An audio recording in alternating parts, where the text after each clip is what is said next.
देखिए, हम राहुल जी लगातार इस मुद्दे को उठा रहे हैं काफी समय से। ये कोई नया मुद्दा नहीं है, लेकिन इशू ये है कि ये बार बार हो रहा है और इस पे कोई कार्रवाई नहीं होती है। मुझे याद है जब मैं यूपी में काम कर रही थी तो जो पेपर लीक हो रहे थे वो एक दो जो एकदम जो नीचे वाले अधिकारी हैं उनको आपने अरेस्ट कर लिया या 2 दिनों के लिए रख लिया थाने में, उसके बाद बात वहीं पे रुक जाती है। किसी पर कार्रवाई नहीं हुई है, किसी पर कोई ठोस कार्रवाई नहीं हुई है। अब ये मुद्दा इतना ज्वलंत इसलिए है क्योंकि देश के युवा हैं ये, और ये समझ रहे हैं कि हमारे फ्यूचर, हमारे भविष्य के लिए क्या है।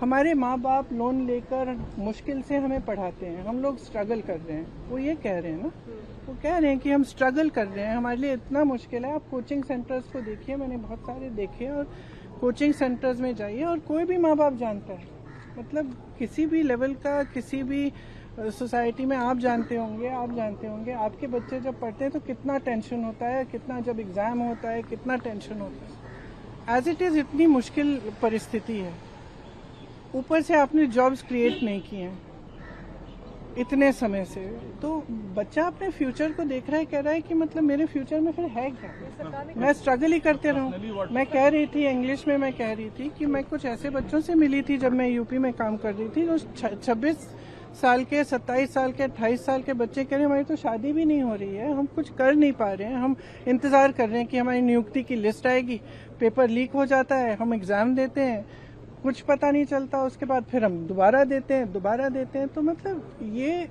एक बहुत ही जेन्युइन प्रॉब्लम है और इसको हल्के में कोई नहीं ले सकता। ये एक बहुत जेन्युइन प्रॉब्लम है। आज युवा बहुत ही दुखी है एक्चुअली। ये जो आप नाराजगी देख रहे हैं ये एक्चुअली दुख है कि हमारे फ्यूचर, हमारे भविष्य के बारे में कौन सोच रहा है।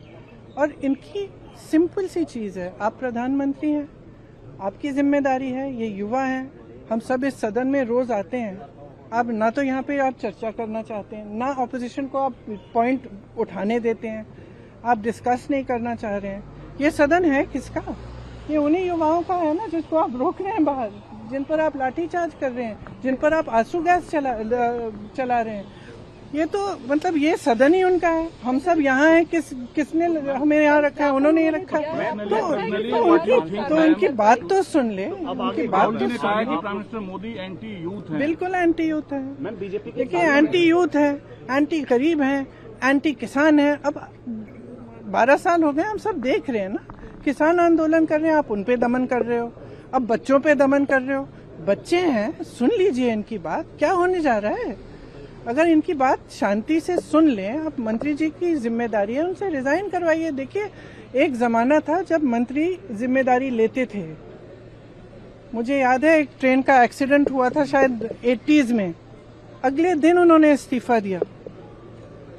जो मंत्री रिस्पॉन्सिबल थे, जो उसके समय के रेल मंत्री थे, तो इस्तीफा दीजिए, जिम्मेदारी लीजिए, और सबसे जरूरी तो यह है कि सिस्टम को दुरुस्त करिए।